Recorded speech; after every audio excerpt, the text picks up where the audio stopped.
Dans le grand projet qui occupe les constructeurs et équipementiers à créer le véhicule autonome, eh bien, ils ont tout plein de petits chantiers. Et vous savez, la connectivité en fait partie. Alors, on vous parle souvent de lidar, de capteurs, mais ici, sur le site de PSA La Genève, du côté de Rennes, eh bien, on va nous parler de communication entre les véhicules, le C2VX, c'est-à-dire la capacité des véhicules à communiquer avec l'infrastructure, les piétons, etc. Et pour ça, eh bien, on est sur ce circuit où cette fois-ci, on va découvrir la communication entre un Peugeot 5008 et une DS7 Crossback. Voilà, on est installé à bord donc de la DS7 qui est le véhicule suiveur devant nous. Une 5008 va s'élancer sur la piste et on va recevoir un message d'alerte qu'on va recevoir donc sur cet écran central de la planche de bord. Il va être en anglais, on va voir un petit peu ce qui se passe. Donc le véhicule devant nous s'est élancé sur la piste, il a pris une certaine vitesse.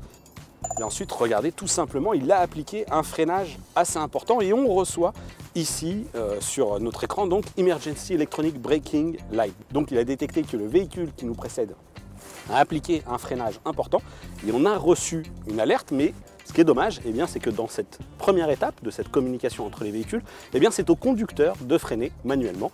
On va maintenant voir le deuxième cas d'usage de cette technologie.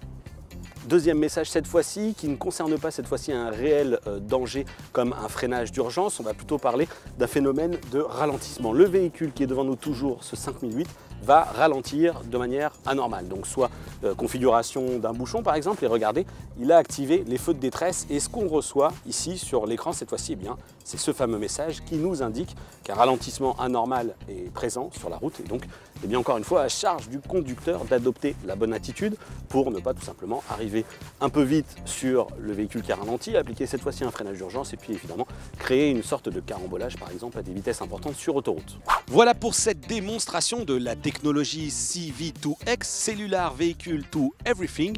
Et donc cette technologie, eh bien que les logos 5G soient apposés sur les voitures, eh bien ce n'est pas la techno 5G comme on pourrait l'attendre sur la téléphonie mobile. Elle utilise néanmoins la bande de fréquence 5,9 GHz avec une portée de 1 km et surtout une transmission sécurisée. En fait, cette connexion, elle sera dédiée à terme à la communication entre les véhicules et purement donc à l'automotive grâce donc à cette fameuse 5G AA Automotive Alliance.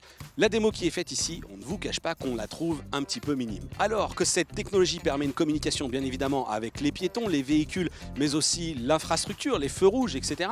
Eh bien ici, on a une simple démonstration avec une communication entre les véhicules qu'on trouve quand même assez légère.